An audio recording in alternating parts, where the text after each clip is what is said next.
Follow on Facebook page at Dr. Zabby's Talk Show. Mo kí gbogbo wa nílé lóko lẹ́yìn odi, mo kí wa pé àpòbò jẹjẹ kiri, mo kí ẹ̀yin ìyá, mo kí bàbá, mo kí ẹ̀gbọ́n, mo kí àbúrò, mo kí gbogbo ẹ̀yin ẹlẹgbẹ́ mi náà wípé ọdẹ ọdábí, èmi ọmọ yín àbúrò yín olólùfẹ́ yín Dr. Zabby Talk Show ayé ọpẹ́ yọ ṣíyọ lọ́dọ̀ tí yín náà ní agbára lọ́wọ́ Ọlọ́run. Ayé ọpẹ́ a máa yọ fún wa lórí ọmọ, lórí ìdáwọ́lé wa, òun láyé ọpẹ́ máa fi máa yọ fún wa lágbára lọ́wọ́ Ọlọ́run. Àní inú igbó sọnù bí ò ṣe bí ọmọ. Mo kí wa lẹ́ẹ̀kan sí, mo kí gbogbo ẹ̀yin olólùfẹ́ mi tẹ́ máa ń bá wa pé ètò, àtẹ̀yin tẹ́ máa ń bá wa tẹ like, àti gbogbo ẹ̀yin tí ẹ jẹ́ nígbà àkọ́kọ́ tẹ́ kọ́kọ́ máa darapọ̀ mọ́ wa lórí ìkànnì aláyọ̀ yìí. Èmi náà ṣì ní Dr. Zabby Talk Show táyé ọpẹ́ yọ ṣe yọ lọ́dọ̀ tí ayé ọpẹ́ yọ torí pé kí ni agbápá ó ṣe é gbé, agbésẹ̀ ó ṣe é gbé, asùn láyọ̀ ají láyọ̀. Kí ló yẹ ká tó wá fún Ọlọ́run bí òun ṣe pé ọpẹ́ náà ló ń jẹ, ó lóun ò gbowó òun ò gbòbí ó lọ́pẹ́ ló ń jẹ òun. Ẹ ṣé, ẹ káàbọ̀ lẹ́ẹ̀kan sí wípé ká wá gbé kí ló ń ṣẹlẹ̀ gangan lọ́jọ́ títí òní. Ẹ jẹ́ a ṣe àgbéyẹ̀wò àwọn ọmọ Yorùbá. Ẹ̀yin tí ẹ máa ń bá mi ká lọ, ẹ máa gbọ́ àwọn nǹkan kan tí mo máa ń sọ nígbà tí ọ̀rọ̀ rògbòdìyàn ṣẹlẹ̀ wípé wọ́n ti fowó kúnwó epo o, búrẹ́dì ti wọ́n o, gbogbo ẹ ti ṣe o. Ṣé a sọ wípé àwọn ọmọ Yorùbá, èmi mo sọ bẹ́ẹ̀. Mo ní kí owó pẹtrol kó jẹ́ 1000. Mo lọ́mọ Yorùbá mi ò lè wá kú ní orúkọ sọ́ọ̀nì ìmú wọn. Wọ́n máa bẹ̀rẹ̀ sí ní máa rà á ni. Ṣe rí i pé gbogbo ń sìn gbogbo ẹ̀ ti nà. Àwọn bíbù yìí dẹ̀ rèé, wọ́n mọ̀ọ́mọ̀ ṣe nǹkan tán ṣe ni. Either you like it or not, wọ́n mọ̀ọ́mọ̀ ṣe nǹkan tán ṣe ni. Wọ́n sọ wípé kò ń ṣe Nàìjíríà nìkan, Áfíríkà nìkan kọ́ ni nǹkan tí ó wọ́n káàkiri ní gbogbo àgbáyé ni.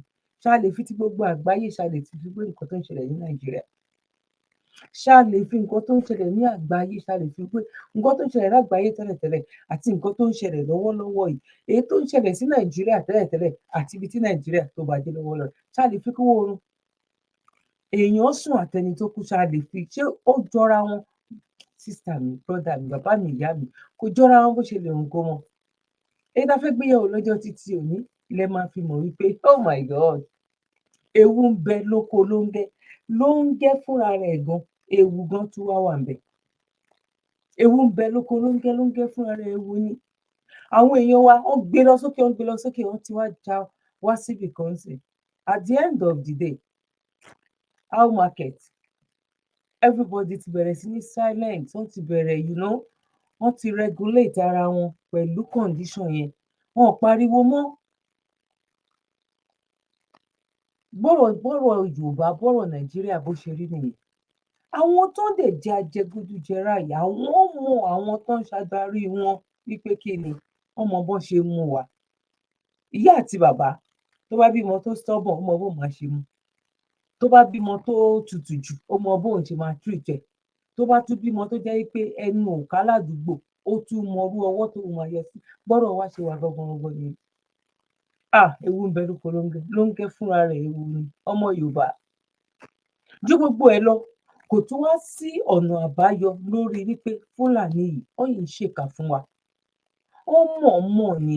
Ọlọ́run nìkan ló mọ nǹkan tí a ṣe fún àwọn ìran yìí. Kò ń ṣe lórí wípé wọ́n fẹ́ da màálù nìkan. Ó mọ̀ọ́mọ̀ hate àwọn ọmọ Yorùbá ni. Ó mọ̀ọ́mọ̀ ń bá wa jà ni. Ó ń bá wa jà ìjà yẹn lábẹ́lẹ̀.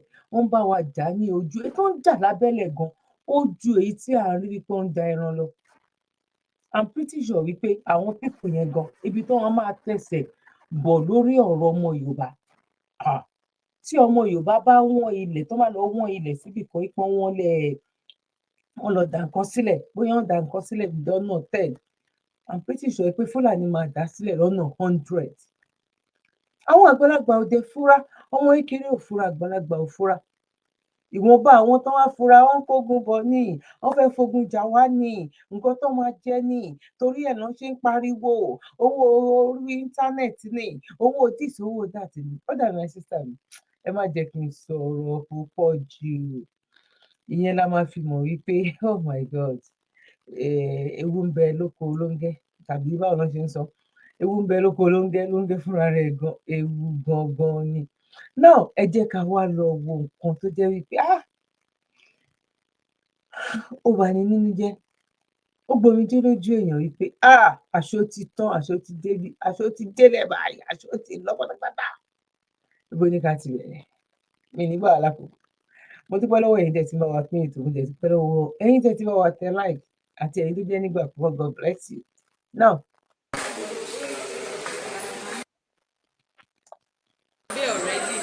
alẹ́ mi náà lẹ́ndì ẹ má yà mí o, ẹ má yà mí o, ẹ káàárọ̀. mo ti gbé yín kúrò mo ti gbé yín kúrò ń bẹ ẹ̀yin ò sí bẹ́ẹ̀. You see again today there is no lie.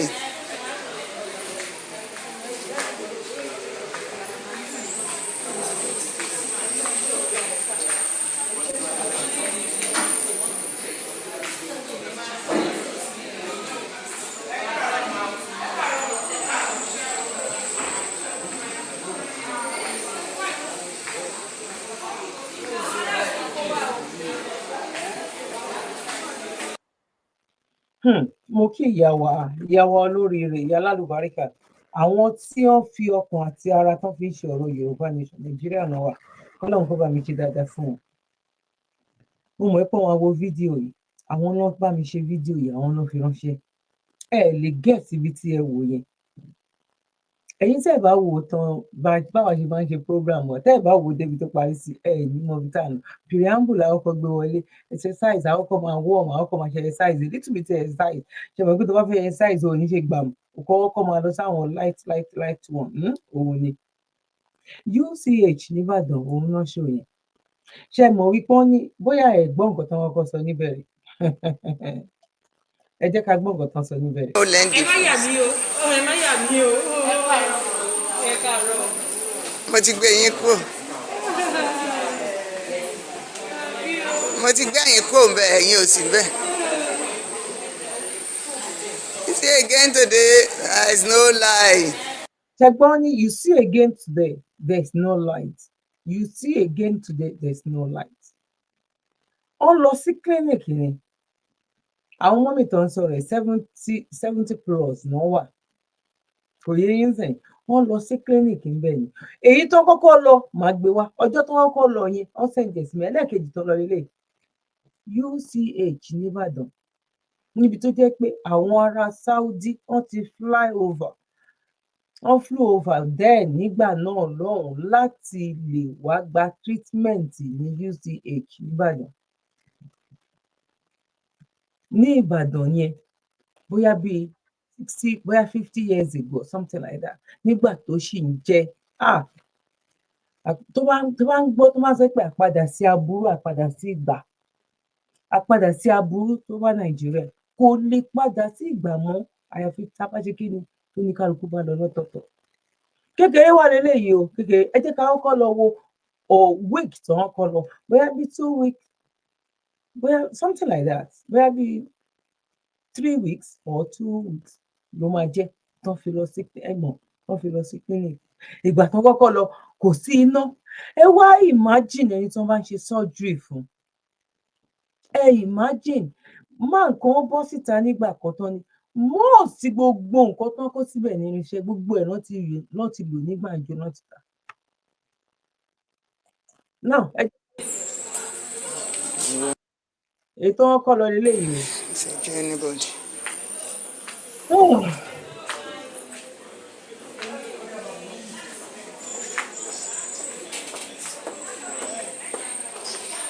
Àwọn tẹ̀ ń fatẹ́gùn fẹ́, wọ́n ń fatẹ́gùn fẹ́ra.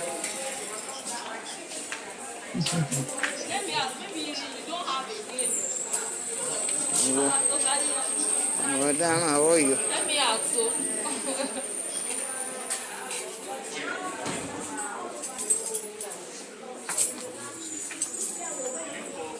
UCH nìbàdàn, òun ni o.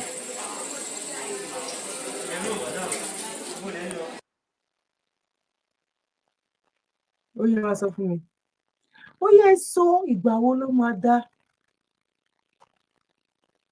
March ni o 2024 March 2024 March 2024 òun ni eléyìí kò sí iná ní ìyẹn tiẹ̀ wá kéré ìyẹn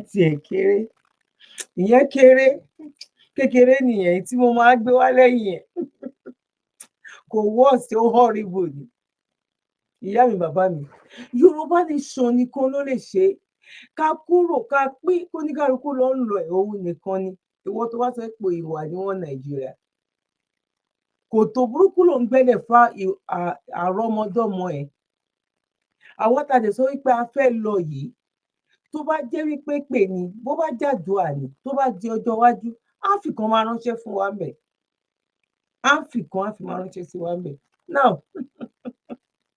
ọ̀rọ̀ burúkú ni ò pẹ̀lú ẹ̀ bọ́ ká tó lọ ẹ jẹ́ ọkọ sáré lọ sí ìpolówó God bless you.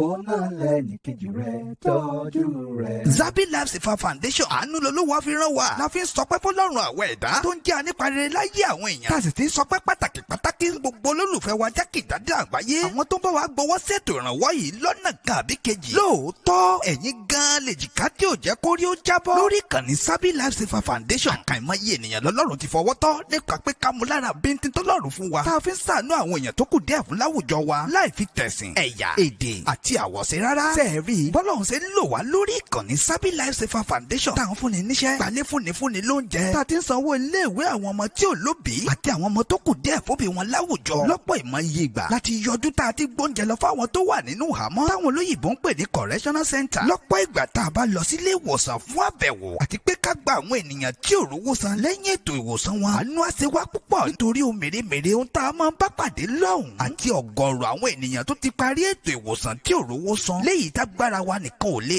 ká gẹ́gẹ́ bí èrò wa ní Zabi Life Saver Foundation àti bí ẹ̀yin olólùfẹ́ wa ṣe ń sọ wípé kọ́wọ́ jẹ́tò ti lọ síwájú sí i ló já mọ̀ lógun fún gbogbo ẹ̀yin eléyìí ojú àánú jákèjádò àgbáyé wọ́n ràn wá àti jẹ́ kí ètò ìtúbọ̀ tẹ̀ síwájú sí i ẹ jájọ pawọ́pọ̀ lé ìṣẹ́ òun ìyà nínú bíntín tọ́lọ́run fún wa ẹ lè fi ohunkóhun tẹ́ ẹ bá ní sọwọ́ sí ọ́fíìsì wa nílé number 6 Bremer Street Sabo Ṣàgámù Ògùn State tó bá sowó ni ẹ fi sínú àsùnwọ̀n Zabi Life Saver Foundation account níbikíbi tẹ́ ẹ bá wà lágbàáyé account number 579-868-6013 FCMB fún ẹ̀kúnrẹ́rẹ́ àlàyé síwájú sí i lè pe èyíkéyìí àwọn aṣojú wa nílé +234-812-575-4492 tàbí kẹ́pẹ́ +234-708-434-5696 bákan náà ní ẹ lè fàtẹ̀jíṣẹ́ tàbí kẹ́pẹ́ Dr. Zabi gan lórí WhatsApp nọ́mbà wọn +447-440-715-542 ní Zabi Life Saver Foundation àánú ló jẹ wá lógún.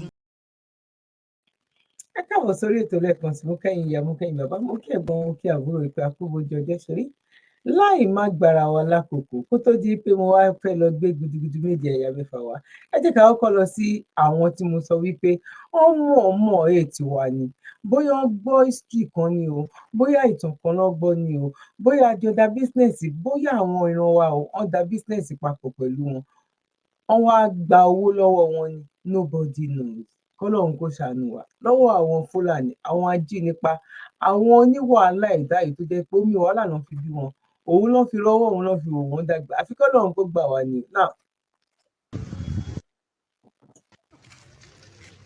Yeah, so this is what is happening at Obaru now in Obaru local government.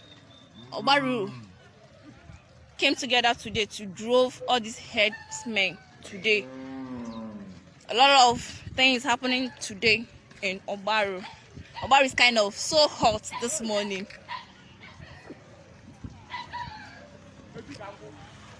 One Obaru, one love. I love you guys. I love this action this morning. They keep on destroying people's farm and making farmers regretting ever doing farming. Can you just imagine the population of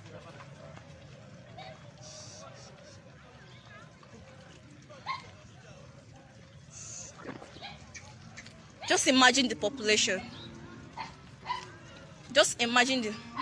Just imagine the population. This is what is happening in Obaru today. ẹ wo nǹkan tó ń dà lọ́gàn ó ti ju àwọn tó wà nínú abúlé gan lọ ibi tí mo ń lọ kọ́ṣì nìyẹn o, mo kàn yàbá ilé yìí ni o, èyí tí mò ń gbé bọ̀ tí mo ní gbẹgbẹdẹ máa gbaná dàgbà lọ ṣe ń sọ kò burú ó burú jáì ni mo ń gbé bọ̀, mo kàn ní ká sáré wo eléyìí ni o fún àǹfààní àyìn tẹ́ bá ti wò pé àwa ọmọ Yorùbá fídíò ẹni tó bá wo fídíò tí mo ṣe kó tó di pé mo ṣe eléyìí tẹ́ bá ti wò ẹ lọ wò níbi tí àwọn Fúlàní sẹpà àwọn fẹ́ gba 5 million lọ́wọ́ ọmọ Yorùbá bí wọ́n pa màálù àwọn ẹyọ kan, níbi tí Fúlàní ti ń fi ọlọ́pàá mú ọmọ Yorùbá wípé ó ṣògùn sí orí oko ẹ̀. Ó yẹ kí pépà gbé, káwọn ọba dìde, káwọn òjòyè dìde. Ǹjẹ́ tí ẹ gbọ́, ṣé tí ẹ gbọ́ lórí afẹ́fẹ́, ṣé tí ẹ rí gbọ́ wípé wọ́n ti ẹ̀ gbégbèsè lórí ẹ̀, táwọn pípù yẹn tún lọ sí ọ̀dọ̀ àwọn journalist tán tún gbé, ṣé a rí ọmọ Yorùbá, ta ló máa gbà wá? Àyàfi tá a bá dìde, mo sọ nínú fídíò yẹn, ẹni tó bá ṣípà òní yẹ ẹ máa gbé, tẹ́ ẹ bá ṣípà ẹ fẹ́ ta ẹ̀jẹ̀ sílẹ̀, ok, ẹ̀yin wá fẹ́ jẹ́ kéèyàn kan wá síbẹ̀ kan ta ẹ̀jẹ̀ onítọ̀hún yẹn sílẹ̀, ìgbà tẹ́yin ọmọ ìlú, ẹ̀yin aráàlú tẹ́ ẹ lè gbára yín sílẹ̀ kí Fúlàní gan kó máa ṣu sára, kó má mọ bóyá jẹ́ kí Fúlàní short ọ̀rọ̀ yìí gan ó tẹ̀ tí ń tojú sú yìí,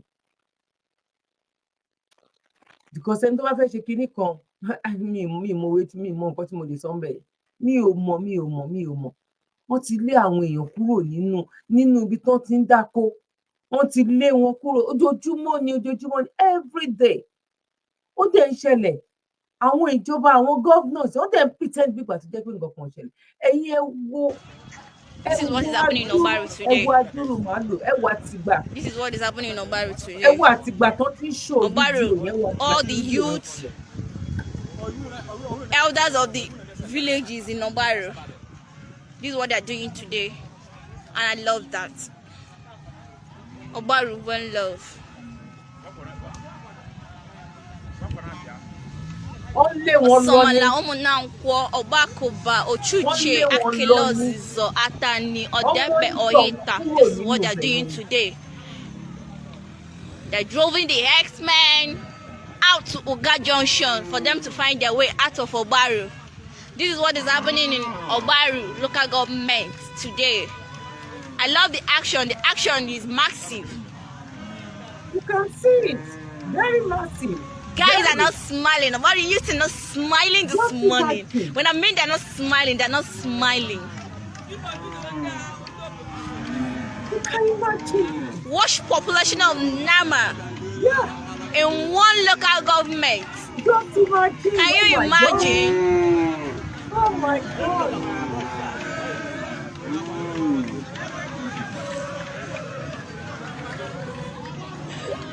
Ẹ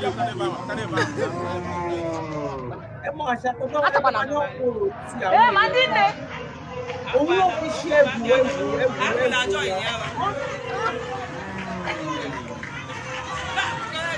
ọmọ Yorùbá ẹ bá wa fílẹ̀ tó. Àwọn tó ń dúró de Sunday Igboho wá gbáṣọ ogun wọ̀, wá gbé kinní ogun wọ̀, wá bá wa ṣe kinní kan. Àwọn boys, àwọn youth ibo náà wà. Yorùbá ní tó bá dójú ṣúṣú fùrọ́ máa là, tó bá dé ojú ẹsẹ̀, tó bá dójú ẹ̀, tẹ́ bá ti rẹ́dì nsìn, àwọn èèyàn gan máa mọ̀ pé yes, àwọn èèyàn wa wọ́n ti rẹ́dì. Àwọn èèyàn wa ti rẹ́dì. Ọ̀rọ̀ wípé a fẹ́ kúrò, ẹ jẹ́ ká gbé yẹn sẹ́gbẹ̀ẹ́ kan, gbogbo ìgbà ni máa ń tẹnu mọ́. Ìyẹn ti di dandan, ṣọ́ọ̀ṣọ́ nìyẹn. Nǹkan kan ò lè yẹ yẹn lágbára lọ́wọ́ Ọlọ́run. Mo wípé ká tiẹ̀ kọ́kọ́ máa gbára wa lóko ẹrú abẹ́lé, ká kọ́kọ́ máa gbára wa lọ́wọ́ àwọn ìdààmú àdúgbò yìí. Ẹ fò dọ́wọ́, ẹlẹ́fẹ̀ẹ́ tẹ̀jẹ̀ sílẹ̀. Bọ̀ Fúlàní lè ta ẹ̀jẹ̀ títí yín sílẹ̀. Oh my God. Fúlàní lè ta ẹ̀jẹ̀ títí yín sílẹ̀. Ìgbà tí dé police station, kí ni ọlọ́pàá ṣe? Kí láàmì fẹ́ ṣe? Kí làwọn ọba ṣe? Kí làwọn òjòyè fẹ́ ṣe? Nothing. Kò sí nǹkan tán lè ṣe. Now, ẹ jẹ́ ká wá lọ síbi pápánbarì. Pápánbarì dà. Now, ṣebí UCH la rí wípé kò síná, tí ò síná, and I'm pretty sure ẹ̀pọ̀n jẹ owó náà ni. Ẹ wá wo àwọn tó fi ọba lé àwọn Oh Company my revealed on God. Monday. Oh my God. Oh Even my. the Ministry of Power is owing NEPA. From the Abuja Electricity Distribution Company revealed on Monday that the presidential villa and 86 federal government ministries, departments, and agencies have an outstanding debt of 47 billion naira. Even the Ministry of Power is owing NEPA. I mean, come on. Really? Even the Ministry of Power is an electricity debtor unit. There's never a dull moment in this country. Bóyá ẹ gbọ́, ẹ jẹ́ ká tún gbọ́. Kẹ́ lè mọ̀ wípé. Even the Ministry of Power is owing NEPA. From the Abuja Electricity Distribution Company revealed on Monday that the presidential villa and 86 federal government ministries, departments... Presidential villa, no pé. Presidential villa. I want sọ̀rọ̀ UCH. I want sọ̀rọ̀ UCH. Oh my day. Oh my God. Oh my God. Oh my God. Electricity Distribution Company revealed on Monday that the presidential villa and 86 federal government ministries, departments, and agencies have an outstanding debt of 47 billion naira. Even the Ministry of Power is owing NEPA. I mean, come on. Really? Even the Ministry of Power is an electricity debtor unit. There's never a dull moment. Ṣé rí pé wàhálà wà nílùú yẹn tó jẹ́ wípé wọ́n ti rọra mú owó ń já wálẹ̀, but at the end of the day tó ń já wálẹ̀, bọ́dà mi, ìyá mi, bàbá mi àti ẹ̀gbọ́n mi àti ẹ̀yin ẹlẹgbẹ́ mi. Ṣé control wà? Ṣé price control wà? Kò sí. Àwọn mẹ̀kúnnù ló tún máa jẹ̀yà ẹ̀ sìn. Ẹni tó ti ra ọjà sílé láti a year ago, ẹni tó ti ra ọjà sílé láti 2 years ago, tọ́jà yẹn wà lórí igbá tó ń ta lọ́wọ́lọ́wọ́ yìí. The same price tó ń ta nígbà tó wà ní 2 something, òun náà ló máa tà ń sìn tó wà ní 1 something. Because kò sí price control. Kò sí price control. Ó kàn fi ara ní àwọn mẹ̀kúnnù. Àwọn tí tán tiẹ̀ mọ nǹkan tó tiẹ̀ dé social media, tán ní fóònù lọ́wọ́. Wọ́n kàn sọ ọmọọba, wọ́n sọ di ẹrú. Wọ́n sọ ọmọ ìjòyè, wọ́n sọ di ẹni tó ń gbégbá báárà kákàkiri. Ọmọ Yorùbá, ẹ tún ti relax, ẹ tún ti sùn, bàbá yín ló wà ńbẹ̀. Bàbá yín ló lè ṣe 4 years ó ń lọ báyìí sí wọ́n máa tún bẹ̀rẹ̀ sí ní máa campaign, another campaign tó máa campaign báyìí tó máa pín rice fún yín. Wọ́n máa pín rice fún yín, ẹ lè rí rice yẹn, ẹ lè rí máa jẹ dáadáa. Èyí tẹ́ jẹ́jẹ́, òun ní ìyá ẹlòmíì jẹ kán tó bí òun, ìyá ẹ̀ ti gba rice yẹn, bàbá ẹ̀ náà ti bá wọn gbà nínú olóṣèlú, wọ́n ti pín 5,000 fún, ọmọ ẹ̀ náà tún ti ń pín fún, ọmọ náà tún ti ń pín fún. Now, but ìlérí Ọlọ́run tán ló máa ṣẹlẹ̀, tó máa ṣẹlẹ̀ láìpẹ́ láì jìnnà lágbára lọ́wọ́ lọ. Ilẹ̀ Yorùbá dẹ̀ ló máa ṣẹlẹ̀ sí, kò ń ṣe Nàìjíríà. Ẹ jẹ́ ká gbọ́. Ìlérí Ọlọ́run ni. I started preaching African restoration probably about 40 years. I've preached and preached and preached and preached. Somebody said to me, "Why do you do it? Can't you see it's not working?" So I said to the person, "Which is easier? The thing is bad, and I say it's bad. Or the thing is bad, and I say it will be better. Which is the harder work?" The harder work is, it is bad, it will be better. The easiest thing to do is to say, it is bad, it is bad. They are corrupt, they are corrupt. There is no hope, there is no hope. The easiest thing is to give up. But God did not call us to do the easy thing. And so I've been preaching this message for 40 years. And in the process, I have seen worsening conditions. But that happened to Jeremiah too. He preached, and preached and preached and preached and never saw anything happen. But when he was going about prophesying this word, a young boy called Daniel, who used to live in the streets of Jerusalem, heard the crazy prophet Jeremiah saying land will be bought again, property will be bought again. And this boy was taken into captivity, but he never forgot the crazy prophet called Jeremiah, who used to walk in the streets of Jerusalem screaming reformation and transformation and reformation. And somehow this boy Daniel had grown, had been in captivity for so long, about 70 years. He's been there 67 years in Babylon. By that time, Nebuchadnezzar is gone. Nebuchadnezzar's son is gone. The Persians have come. The first Persian king is gone. He's in his last era of his life. And Daniel remembered, when I was 15 years old in Jerusalem, there was a guy called Jeremiah. And he used to say that land will be bought again, that people will return to the land. And I remember Jeremiah said it's going to take 70 years. And by my calculation, we are close to 70 years. Jeremiah is dead, but there is a generation that will inherit the prophecy of Jeremiah. That is why I am preaching it. That is why I preach it. I may not see it, but there will be a generation that will remember there was a crazy preacher who believed in the future of Africa. I was a young boy, I was in children's church, but I remember. And that generation will return. And true to the word, land was bought back in Jerusalem for cash. Deeds were honored in Jerusalem. It took 70 years, but it happened. So don't give up. Pastor Paul, you don't give up. You don't give up. We keep announcing.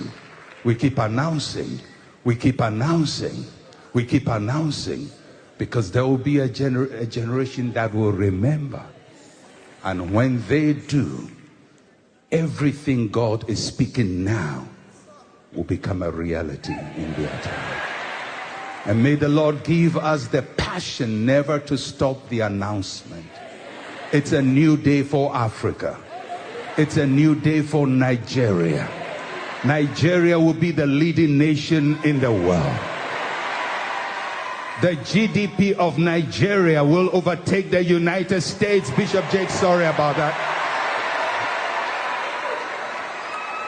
There will be time. Nurses are coming from Canada, and nurses are coming from America, and nurses are coming from the Great Britain to work in hospitals in Nigeria. There will be a reversal. There will be a return. I dare to believe that. I dare to proclaim that. And we dare to hold on to that faith. Bó ṣe máa rí nìyẹn ní ilẹ̀ Yorùbá, òyìnbó máa wá, aláwọ̀ funfun máa wá ṣiṣẹ́ lábẹ́ wa lágbára lọ́wọ́ Ọlọ́run. Ìlérí Ọlọ́run ni. Òun ló gbé àwọn kan dìde sẹ́ẹ̀ tó hàn mọ bó ṣe jẹ́. Tó jẹ́ pé Ọlọ́run ló fọwọ́ kàn wọ́n, tó fọwọ́ tọ́ wọn láyà. Bẹ́ẹ̀ náà lẹ́yìn ìyá mi àti bàbá mi tẹ̀ ń wò mí lé. Pẹ̀lú gbogbo àwọn oríṣiríṣi challenges tá ti rí, tá ti kọlù, tó ti kọlù wá. Mọyì àwọn èèyàn tán ti wá fọwọ́ lẹ́rọ̀. Ìwọ ẹ̀yin tẹ́ ṣì kú ńbẹ̀, tẹ́ ṣì nígbàgbọ́ sẹ́ wípé Ọlọ́run, àyàfi tó bá jẹ́ wípé irọ́ ni sẹ́ẹ̀, tó bá jẹ́ pé òtítọ́ àtòdodo níwọ Ọlọ́run ló wà, tó dẹ̀ ń jẹ́ Ọlọ́run, a máa pín sẹ́ẹ̀. Ìgbà wo ló máa jẹ́ gẹ́gẹ́ bí mo máa ń sọ, mi ò mọ̀. Bọ̀ ìlérí Ọlọ́run, àṣẹ Ọlọ́run, májẹ̀mú Ọlọ́run lórí ọmọ Yorùbá, bó ṣe lè wù kó mọ, bó ṣe lè wù kó kéré tó, ìlérí Ọlọ́run ní dáadáa ó máa ṣẹ lé wa lórí. A máa bọ́ nínú oko ẹrú lágbára lọ́wọ́ Ọlọ́run. Kò lè gbé wa, kò lè gbé wa, kò lè gbé wa. Àwọn generation tó ń sọ, mo máa gbé wá torí mi fẹ́ kí fídíò yìí gùn. Ara nǹkan tí ò ṣe lè gbé wá lélẹ̀. A wà nínú ogun. Ó dẹ̀ ń lọ lọ́wọ́lọ́wọ́ kó tó lè ṣerú nǹkan báyìí. Ẹ jẹ́ kí n wá gbé wá. generation tí máa yìí sọ tí pásítọ̀ yìí sọ mo máa gbé generation yẹn wá ẹ bá wa pín fídíò yẹn bá mi tẹ like ẹ dẹ̀ bá mi fi comment sílẹ̀ báwo ló ṣe rí lọ́dọ̀ títí yìí náà ẹ̀yin tẹ̀ kí mi pé mo kó ètò èmi náà kí n pé a kú bójú ọjọ́ ṣe rí níbikíbi tí ẹ bá ti ń darapọ̀ mọ́ mi God bless you ẹ jẹ́ ká sáré lọ wo àwọn alákòóbá àwọn alákòóràn àwọn olóríkórí àwọn abatẹnijẹ́ àwọn afa ògo tó àwọn tó rí ògo tó dẹ̀ ń fa owó ògo yẹn sẹ́yìn tí àwọn ọmọ Yorùbá tó tún jó lórí náà tó ń bá wọn pàdé àpò pọ̀ òun ni àwọn eléyìí wọ́n ti mú straw wọ́n ti fi fa gbogbo ìgbésí ayé ọmọ Yorùbá Ọlọ́run ò ní jẹ́ wọ́n fà wá tán wọ́n ti fẹ́ẹ́ fà tán báyìí by fire by thunder Ọlọ́run máa gbà wá kúrò lọ́wọ́ àwọn pípọ̀ yìí tó gbó bá jẹ́ ti Ọlọ́run tọ́lọ́run bá ṣì wà lókè now. Oh. So that he can mo mọ̀ ẹ́ pọ̀pọ̀lọpọ̀ wa láti wo fídíò mo kàn fẹ́ kí ẹ̀rù máa Kannywood. Those Kannywood stars, they need to headhunt him. Their producers, he will make a very good actor. You know, especially in the comedy. They should get them. Ninu and other people. See the collar on his neck. Kannywood, they need to get this talent. So that he can be used. You can't even suspect. At this stage, in fact, when I first saw that video, I said, but why should why? Oh, why this thing trip? Okay. Somebody who can walk on his own. This person will run faster than. Can't you see him? He was doing prayers. Watch now. After here, now they will go and pray. If you are not fit. Okay, now they are coming back from the court now. He cannot even bend down to pray. So they lifted himself up. Look at this stage, he's been reducing the theatrics. Yes. Little by little. Reducing the theatrics. Little by little. You know? Okay, because he wasn't sure that people were not. He didn't know there's a camera in the room. Still watching. But the moment that door slammed shut, Bakam. you know that, okay, all they know now, he and his accomplices were able to at that point, he became his real self. He's an extremely dishonest individual. You can't set stop with whatever documents this kind of person will bring. Now see him now, he's praying now. Hey! Hey! Nigeria! Nigeria! Hey! The man that has spinal cord injury is not bending down to pray. See him. Hey! God! God will catch all of you. God will expose all of you. No one is saying that. After thieving, after stealing our money, after stealing all our oil money, you go and keep it in overseas account, and then you now come and start faking that you are sick. No mọ̀ pé ó ti pẹ́ ó ti ṣe díẹ̀ bọ́ yìí ṣe lọ ẹ wo owó iná owó ọ̀nà owó skul àwọn ọmọ o tírílíọ̀nù nìyẹn jí gbé o tó sọ wípé ẹ rí kọ́mẹ́dì tó ṣe lọ sí court tó bá jẹ́ ìlú òyìnbó ni wọ́n máa jẹ́ kí gbogbo ayé rí wípé kí ni punishment but kò sí justice no justice ní Nàìjíríà that is Nigeria for you Nàìjíríà ò ní ṣẹlẹ̀ sí mi àti ìyá mi bàbá mi ẹ̀gbọ́n mi àti àbúrò mi tẹ̀ ń gbọ́ mi Nàìjíríà kò ní ṣẹlẹ̀ sí èmi àti yín now ẹ jẹ́ ká wá lọ wo ẹni tí pásítọ̀ yẹn àwọn tó ń sọ generation tó wà tó ń bọ̀ sìn ọmọ táwọn tún máa bí alámàbọ́sẹ̀ ó ń ṣọmọ olókùú bẹ́ẹ̀ ni àní sí pẹ̀lú òkú ẹ̀ ó sì ń rí bẹ́ẹ̀ ni mo máa ń sọ nǹkan kan wípé tó bá fẹ́ travel passport tó fẹ́ fi travel ó máa lọ sí ọ́fíìsì ibi tó ti ṣe passport tó bá ti wá mú passport wá bẹ́ẹ̀ lé visa ẹ̀ ó máa lọ bó o lọ lẹ́ẹ̀mejì wá lọ lẹ́ẹ̀kan fún interview tó bá fẹ́ travel wàá dé airport wàá jókòó sínú flight gbogbo ìrìn yẹn làwọn ń ṣe yìí bọ̀ ìgbà wo ló máa jẹ́ Ọlọ́run nìkan ló mọ̀ mo dẹ̀ mọ̀ pé lágbára lọ́wọ́ Ọlọ́run ò ní dójú àdúrà tiwa àwọn generation yẹn lélẹ̀. Explosion allow for the better. This was exactly how the earth was formed 4.6 billion years ago. Our planet was formed when gravity brought rocks together. But at this time, the earth was so hot, there was no hard surface. Just vast expanses of molten rocks with temperature exceeding 1,200 degrees centigrade. About 4.5 billion years ago, a planet called Theia, Thea, hit the earth at a speed of 15 kilometers per second.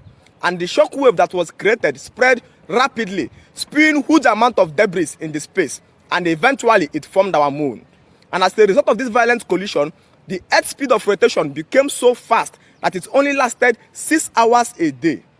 And as the moon tidal forces began to reduce the speed of the earth rotation, and the magma on the earth eventually cooled. 4 billion years ago, a comet, COMET, with water hit the earth again. And as a result of this explosion, the earth was hit by a 3 million year rainstorm. And since then, the earth has become a blue ocean planet. About 3.7 billion years ago, the first single-celled life began to exist, called the situ bacteria, which learned how to photosynthesize. And they went into a massive evolution of reproduction and releasing huge amount of oxygen in the atmosphere. And for this first time, they created the condition for life to exist on Earth. About 1 billion years ago, the Earth's temperature suddenly plummeted, PLUMMATED, and experienced an ice age. This lasted for tens of millions of years, and it turned the Earth into a snowball. About thousands of years later, it took a volcanic eruption, creating the condition again for life to exist. 500 million years ago, the evolution of the Earth changed dramatically. The Cambrian explosion, CAMBRAIN,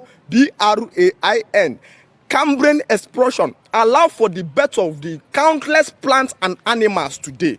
And they continue growing. Cambrian explosion allowed the birth of the countless growths of plants and animals today. 200 million years ago, the dinosaurs, which have ruled this earth for 130 million years ago, was born, and they began to exist. And 65 million years ago, an asteroid, ASTEROID, 10 kilometers in diameter, hit the earth with full speed. And as a result of this violent collision again, 99% of every living organism on earth died. And it was a result of this asteroid collision that humanity or humankind first came into exist. The first form of human being that existed, which is the Homo sapien, began to exist 2 million years ago. The first humankind that began to exist on this earth, which is the Homo sapien, existed 2 million years ago, and they went into continual evolution till they come to the standpoint or the stature of this human being in intelligence today. If you understand this, then you understand that religion has made mockery of our limitation of knowledge by creating system or diverse system theories about how earth began to exist. But an average African man watching me now is still doubting or asking himself, how did the first person who began to narrate how this existence of this earth came? Because people or Africans believe that the existence of the earth is a mystery. Well, a mystery means a knowledge unknown. That it is unknown to you does not mean that it is unknown to any other person. Unknown mystery to you means limitation of your own knowledge. Men have journeyed far, and tonight I am going to ascend you or usher you into those dimensions. There's what the scientists discovered that is called a radiometrics. RADIOMETRICS, radiometrics. In radiometrics, you pick a rock, place it on a radiometric machine, and it will tell you exactly how many years that rock have existed. So if you ask today, or you browse in internet today, or Google anywhere, they will tell that this earth, this platform, this earth today we are living on is 4.5 billion years, 43,000 years, 4.5 million years, 43,000 years, 4.5 billion, 43,000 years. Now, if to give you proof that what I'm saying is not a concussion, which you will go to verify after speaking, because in knowledge we research to follow you with fact and logic, not to follow you with emotion and belief. That's what makes us different from believers. If you dig below the ground, beneath the ground now, the last thing you will meet in this land after meeting different kind of soil, water, and the last thing you will meet on this earth beneath this ground is rock.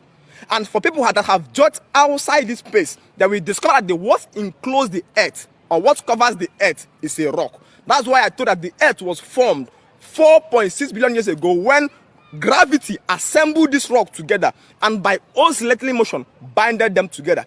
And by this time, there was nothing like moon at all. Moon began to exist when Theia, a planet called Theia. Be browsing this thing. Go for a research so that you don't believe me, but you will know me. Theia, Thea, hit the Earth, collided on Earth. And after this revolution, this Theia eventually formed the moon today that we are beginning to see, or that we see. That means the Earth was not actually the first planet that began to exist. There are already numerous, countless of planets. People don't know that these stars, each of these stars we are seeing, represents different galaxies on Earth, different planets on Earth, and each of these stars is many times bigger than this Earth. For instance, the sun we are seeing is 1 point something million bigger than this planet Earth. So, on account of this, until this time, there was no water on the Earth's surface. Earth began to exist when water began to exist when comet hit this Earth, and the Earth experienced 3 million year rainstorm. That's why if you check in the color or representation of all planets on Earth, only the Earth have its color as blue. That blue means a burden of ocean of rivers. So life actually exists here because this Earth is over flooded with water. So only the Earth planet is blue in nature or blue in representation because of this 3 million year rainstorm that the Earth experienced after the comet hit the Earth. And then you can also discover that life began to exist on this Earth when the bacteria began to release oxygen into this Earth 3.7 billion years ago.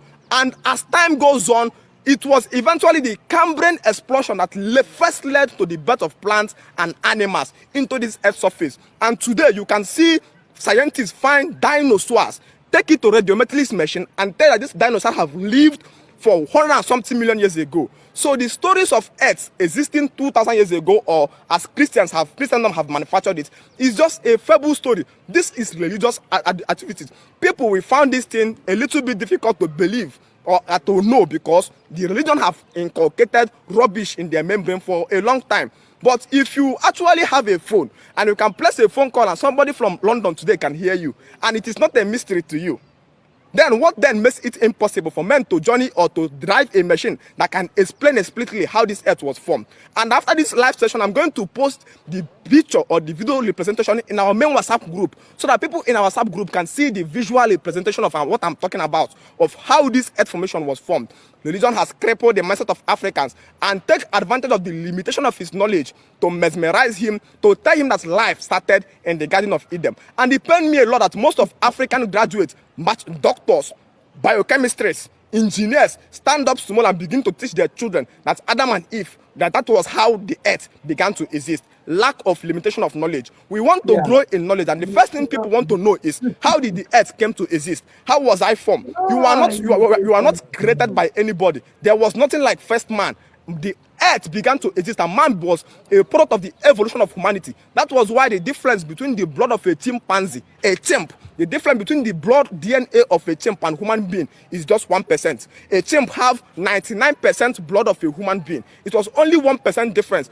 But Africans' mind has been limited through religion. You know, cognitive dissonance is a state whereby you teach people false knowledge to understand that when somebody comes with true knowledge, they think it's lie. But if you can journey with me into a verifiable fact, you understand this. And I said that the Earth is 4.5 billion, 43 years old, exactly, according to radiometrics. And that kudos to him. Kudos to him. Ẹ wo ọ̀rọ̀ náà. A ní òyìnbó tó ṣe mobile phone fún wa sẹ́. Àwọn ò ní mọ̀ wípé Ọlọ́run lò wọ́n láti lè jẹ́. Òyìnbó gangan kọ́ ló ṣe. Ẹ lọ wo history mobile phone. 70% nínú mobile phone dúdú ló ṣe. Ẹ̀yin tẹ́ bá ti wo fídíò yẹn bá mi fi sínú comment section. Tó bá dọjọ́ kan máa gbé wa mo ìsèvọ́ ìwà lọ́wọ́ mi. Most àwọn nǹkan tó jẹ́ pé dúdú ṣe tó jẹ́ pé orúkọ òyìnbó ló máa fi sí. Because fi ó wá fún wa ní pàǹdà á fi gba gold lọ́wọ́ wa. Ẹni tó fẹ́ máa ṣe plane nsìn tíjọba Nàìjíríà tí ò sponsor táwọn bá mu àwọn á fi sí abẹ́ company yẹn, àwọn á fi sábẹ́ orúkọ wọn, á wá máa lo ọpọlọ ẹ̀, á kàn dé máa sanwó oṣù fún mi. Àwọn á wá máa jẹ́ orúkọ yẹn ní mọ̀ nǹkan tó ó dàbí irú Dangote ni. Báwo ni Dangote ti débi tó dé? Ṣé gbogbo àwọn ọ̀bàyéjẹ́ náà jọ dáwọ́ pọ̀ tán fi gbóhùn síbẹ̀ pé oúnjẹ Dangote? Bẹ́ẹ̀ náà ló ṣe jẹ́. but àwọn leléyìí àwọn tí pásítọ̀ yẹn sọ pé àwọn youths pípọ lè má jẹ lójú òun o bọ ilẹ̀ Yorùbá ló máa dá tí Nàìjíríà bá máa dá yẹn kù sọ́wọ́ àwọn Fúlàní bọ ilẹ̀ Yorùbá lágbára lọ́wọ́ Ọlọ́run ìyanu á ṣẹlẹ̀ ìgbà wo ló máa jẹ́ lágbára lọ́wọ́ Ọlọ́run kó dé ní pé kò ní jìnnà bóyá máa rí nìyẹn ẹ wo nǹkan tí àwọn Yorùbá àwọn ọmọ Áfíríkà ẹ wo nǹkan tó mójútó mo rí fídíò kan onítọ̀hún yẹn ń lọ káàkiri ó ń béèrè ó ń ṣe interview fáwọn èèyàn àwọn òyìnbó dẹ̀ ló wá ń ṣe interview yẹn fún ó ń béèrè lọ́wọ́ wọn ṣó gba Jésù gbọ́ ṣó believe nínú Jesus Christ 99 ló sọ wípé náà bíkọ́ gbogbo àwọn nǹkan yìí làwọn ti go far ló ti kà ló ti gbá research níbi táyé dé lọ́wọ́lọ́wọ́ yìí nsìn student á tún máa correct teacher lecturer wípé no nǹkan tó kọ́ mi yẹn kò rí bẹ́ẹ̀ because ti gbá research kọjá ibi tí wọ́n gan level ibi tí wọ́n wà especially ní Nàìjíríà yìí level ọmọ tí wọ́n ń kọ́ yẹn ó ti ju level teacher lọ bó kàn máa farabalẹ̀ nípò òun ò ní choice bó mọ̀ pé lára nǹkan tó ń kọ́ òun rubbish wà nínú nǹkan tó ń sọ fún òun 100 years ago 200 years ago yẹn because tí tá bá ń sọ bá àwọn rẹ pé ọ̀rọ̀ ẹ̀sìn kan lélẹ́yìí ó ń pọ̀ṣù wa ni ó gbé wá fún wa ni do as I say ni ìwọ tó ò bá ṣe àwọn òyìnbó yìí náà ti go through gbogbo àwọn nǹkan tá a pass through yẹn àwọn náà ti pass through ẹ̀ àwọn ti wá bọ́ nínú ẹ̀ ni tẹ́ bá wo fídíò tí mo ṣe before eléyìí ẹ rí àwọn churches ó pọ̀ mọ́ ní lọ́wọ́ tó pọ̀ gan nǹkan tó ń fi church ṣe ń lo òyìnbó ṣe rò pé kò ohun òyìnbó kó lọ sí paradise kò ohun òyìnbó kóhun náà lọ máa kiss flower ní paradise ẹ wo ìgbà tí ayé ti wà ẹ wo ìgbà tó wá sọ wípé tó wá ń kọ àwọn nǹkan kan fún wa wípé òun because ìgbà tó wá kó sí wa lórí ìsìn àwọn tí wá ní mo yege o ọ̀tá mi mo yege o ìṣẹ́yẹkẹ́yẹ máa fò lójú ọ̀run àwọn ti fò lọ ní tiwọn àwọn ti fi wá sílẹ̀ ní jẹ̀rọ̀kàtíà now ẹ jẹ́ ká wo ibi tán fi wá sílẹ̀ ẹ̀sẹ̀ wá ibi tán fi wá sílẹ̀ ẹ̀sẹ̀ ẹ má bínú ẹ bá wa ṣí ẹ̀tọ́ ẹ bá wa tẹ̀ like ẹ bá wa fi kọ́mẹ̀ntì tí ń sẹ̀ báwo ló ṣe rí lọ́dọ̀ tí èèyàn kan kì í jáwádé èèyàn kan ọ̀dẹ̀lẹ̀ lóhùn gbọ́n ju gbogbo àwọn èèyàn lọ bó bá ṣe rí lọ́dọ̀ tí inú ẹ bá mi fílẹ̀ nínú comment section God bless you ẹ jẹ́ àwo nǹkan tán gbélé àwa lọ́wọ́ nǹkan tán gbélé wa lọ́wọ́ tá à ń sìn ṣẹ́yìn tó ṣẹlẹ̀ nínú UCH ní big hospital tó lórúkọ ní gbogbo àgbáyé nígbà náà lọ́wọ́ ó dẹ̀ wọlé UCH kó má sí nọ́mbẹ̀ tó bá ṣe surgery fún yangán tó bá wà nínú tíátà ńkọ́ tíátà Nàìjíríà ló ń fi láńtà ló ń gbé láńtà wọ bẹ̀ǹsìn hospital ńlá ló ti ń lo jẹ́ẹ̀nì ń sìn hospital oh my God oh my God oh my God oh my God oh my God tó bá gbé pé ó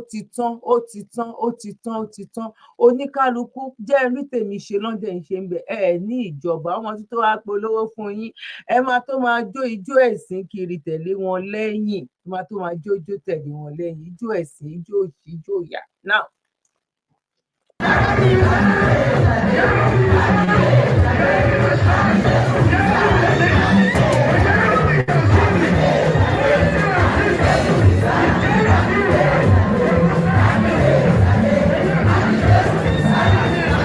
Ẹ̀yin tó gbé dá wa lọ́wọ́ wọ́n ti káwa máa bèrè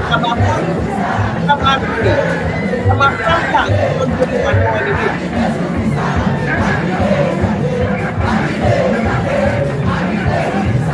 Tí kò ní àwọn ọ̀rẹ́ mi ń gbé wọn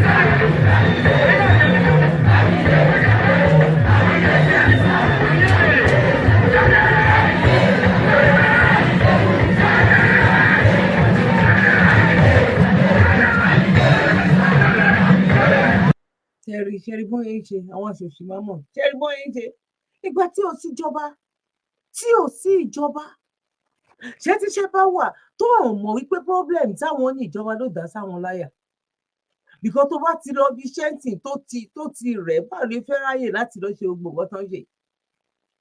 Mọ̀ wípé àwọn pastors àwọn àáfàá yẹn àwọn gángan níṣòro àwọn ọlọ́tún ran àwọn ìjọba lọ́wọ́ láti máa ba ayé jẹ́. Wọ́n lè gbọ́ torí wọ́n ti fi nǹkan sínú omi ìyàsímímọ́ tán ní kán wá gbà nínú mọ́ṣáláṣí nínú church wọ́n ti fi nǹkan sínú ẹ̀ fún wọn ti mú. Àwọn tó bá ti mú bẹ́ẹ̀ wọn kí ló kàn wọ́n gbogbo wa pátápátá ló kàn ayé wípé ká gbára wa nínú oko ẹrú ọpọlọ oko ẹrú ọkàn òun ni eléyìí. Èèyàn ní kẹ́nìbọ̀dì má ṣe ẹ̀sìn ẹ̀ bọ́ ẹ̀mú yẹ kẹ́yìn náà mọ̀ náà ìwọ tó bá ń ṣẹ̀sìn dáadáa wàá mọ̀ wípé ó ń ṣe ẹ̀sìn náà ó yẹ kí lè máa tàwọn èèyàn lójú náà. Ìwọ tó bá wà nílùú òyìnbó tó wá rò ìpín bóyá irú ìsọkísọ làwa ń sọ kí wọ́n fi eléyìí máa wọn àwọn colleagues ẹ wípé níbẹ̀rẹ̀ pé are you people ṣe ẹ ti máa mú gbó kó tó di rí tàbí báwo ti irú ọlọ́run wo ló tiẹ̀ dá yín náà. Nínú 2024 káwọn èèyàn kankan ìmọ̀ wà wọ́n lè gbọ́ ìjọba dẹ̀ ló ń ṣe wọ́n. Ẹ jẹ́ sáré gbọ́ ilé ìka máa. That's a distrust. So the first thing remains that until they feel otherwise and think otherwise, Nigeria will continue to somersault on daily basis. How can a nation kill his own 17 soldiers? A nation kill his own 17 soldiers. It has never happened even when in Boko Haram territory. In one day, it tells you something is wrong. There's a disconnect. There's a distrust between the people and the government. And the only way people like Simon Eba are looking at it is balkanization, secession, division. Let everybody be on their own. Kọ́níkàlùkù lọ nǹkan tó máa gbẹ̀yìn nìyẹn lágbára lọ́wọ́ Ọlọ́run. Mo kí ẹ̀yin ìyá mi, mo kí ẹ̀yin bàbá mi, mo kí ẹ̀gbọ́n, mo kí àbúrò. Gbogbo ẹ̀yin tí tẹ̀ ń bá wa dá sí ọ̀rọ̀ foundation wa lágbára lọ́wọ́ Ọlọ́run. Arọ́mọdọ́mọ wà ní pípa àbára. Gbogbo ẹ̀yin tó wù náà láti nu omijé àwọn èèyàn. Bóyá ẹ fẹ́ ṣe remembrance fún bàbá tàbí ìyá tàbí ẹ fẹ́ ṣe sàárà, ẹ fẹ́ ṣe birthday, ẹ fẹ́ pariwo. Ẹ bá wa náwó sí àwọn aláìní àwọn tó ń wojú Ọlọ́run ọba. Kẹ́ wá sọ nǹkan tí ẹ bá fẹ́. Àwọn tẹ́ bá fẹ́ ká fún ṣáwọn tó jẹ́ wípé wọ́n ṣẹ̀ṣẹ̀ bímọ ni ṣáwọn tó ń rówó oògùn ni so many things òun ni foundation wa òun ni a fún wọn ní díẹ̀díẹ̀ nígbà tí ìwọ̀nba agbára wa tó bá ká. Mo dẹ̀ wọ́n pé lágbára lọ́wọ́ Ọlọ́run ẹni tá a ṣoore fún wọn ní kìfìkà sọ fún wọn arọ́mọdọ́mọ tiwa kò ní gbégbá bára.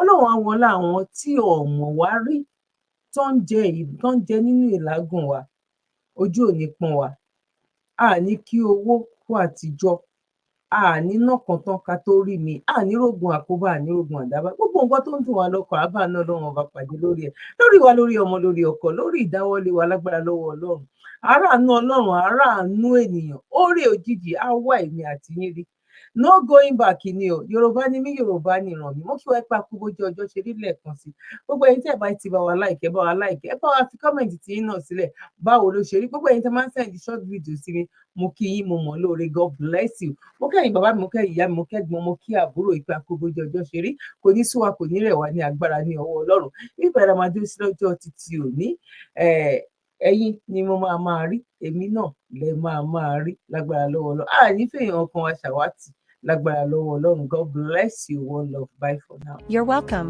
Kindly subscribe to YouTube channel and follow on Facebook page at Dr. Zabby's Talk Show.